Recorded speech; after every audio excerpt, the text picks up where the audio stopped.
Hi everyone, Naka Onolafor here to make the invisible visible, here with hardly any makeup, just a little bit, and my coffee, okay? But I wanted to come on here and talk about something because I've been very inspired lately within the past few days. I just finished a video series on YouTube by Adrienne Bailon-Houghton, if I'm saying her name correctly, and Israel Houghton. So Adrienne does a deep dive and goes very much in depth about her fertility journey and experience with her husband for the last 5 or 6 years. And I want to encourage anyone who is interested in this to watch it. It's very inspiring. And so just a quick disclaimer, this video and what I'm going to say in this video probably relates more to someone who wants to have a biological child.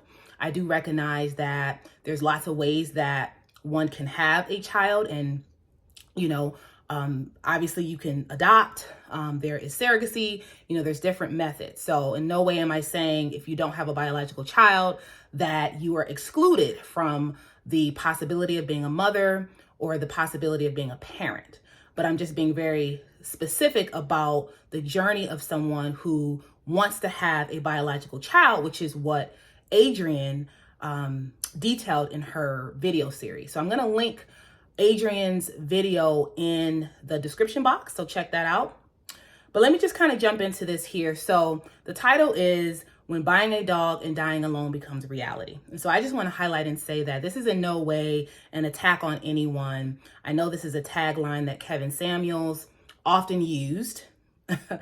And so with this is, for me specifically, I have a daughter who's 11, and I remember ending a relationship and wondering what is next, because at the time, I was inching up to 40 and, I was whatever, I was inching up to 40. Okay.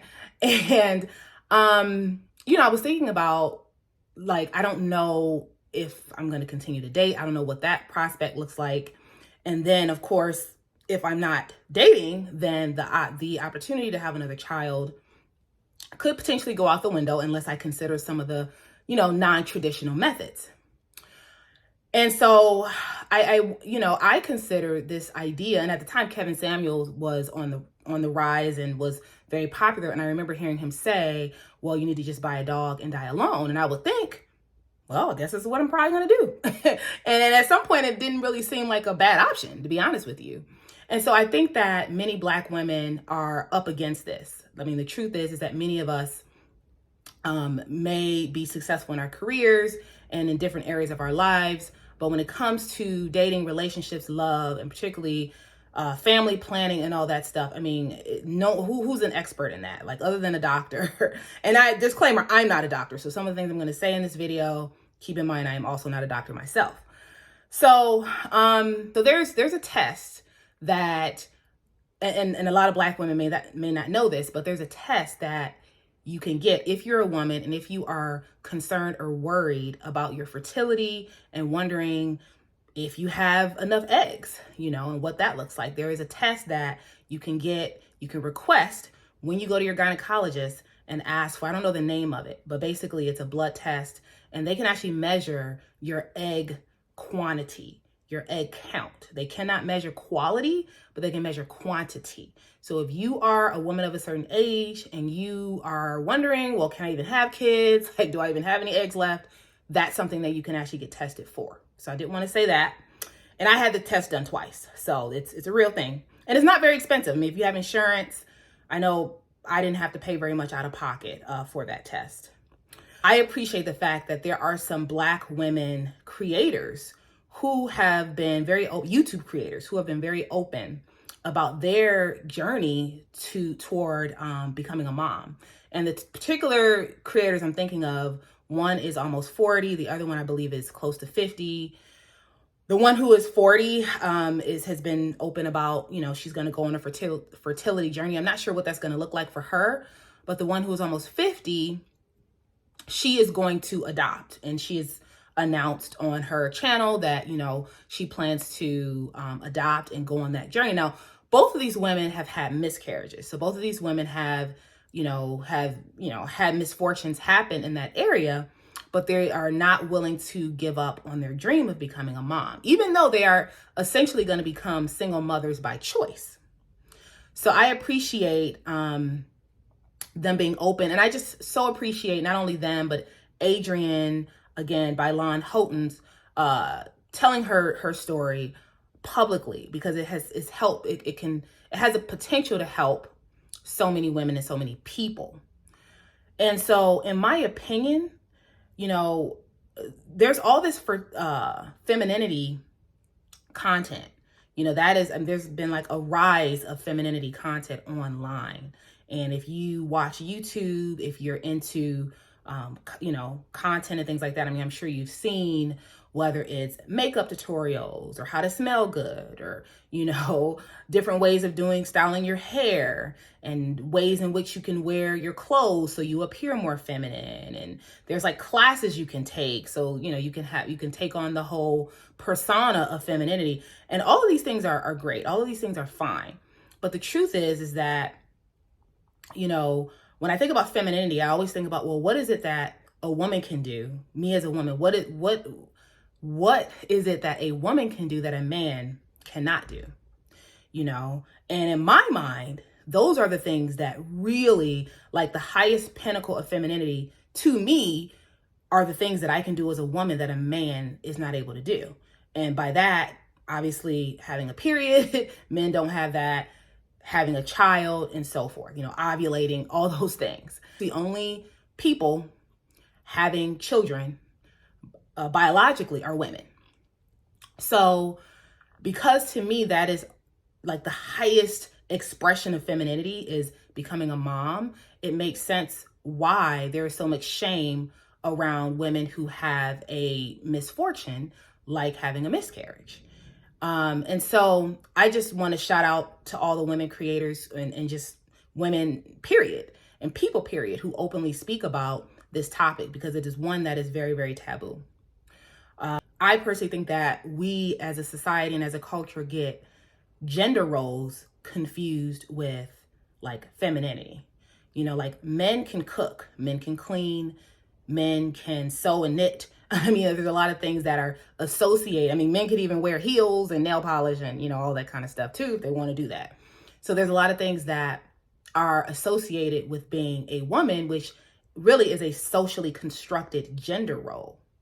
And then there is real, true femininity, right? Which has to do, in my opinion, with certain things, related to biology. Now, again, it doesn't mean, I know this gets tricky because it's like, oh, were you saying women who, can't have kids are not feminine?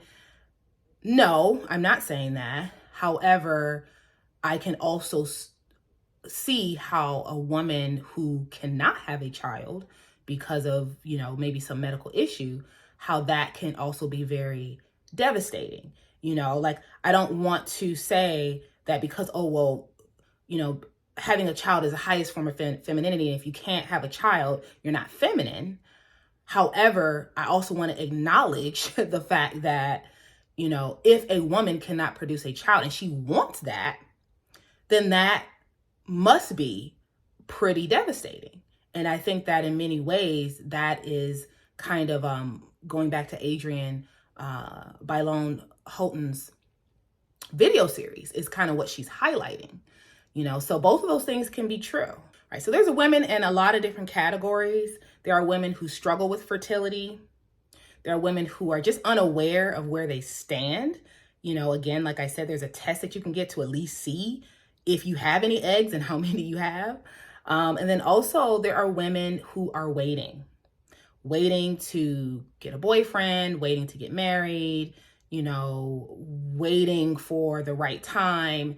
And essentially that is what I wanted to highlight in this particular video, is that I feel like there are a group of women who are running out of time. And this is real. And many women struggle with this whole idea and this whole reality, not idea, but this whole reality of running out of time. And that is something that I want to delve into a little bit more. I think that this highly relates to the invisible Black woman. And you can also, I'll see if I can link, maybe at the end of the video, I'll link my invisible Black woman video so that you can kind of make a connection, because there's, again, the invisible Black woman is a woman who is emotionally invisible. And there are a lot of things that women struggle with that they don't talk about. And they just sort of struggle in silence about. And so this topic highly relates to not only the plight of the invisible woman, but also, you know, the invisible woman connects to, like, we're talking about fertility. We're talking about women who struggle with it. And in many cases, not in every case, but in many cases, that is women of a certain age. That also ties into invisibility, because there is, when you talk about the invisible woman, you're actually talking about, this is taking it away from Black women in general, being an invisible woman in society. Oftentimes you'll hear that phrase about women who are approaching middle age, or women who are middle age.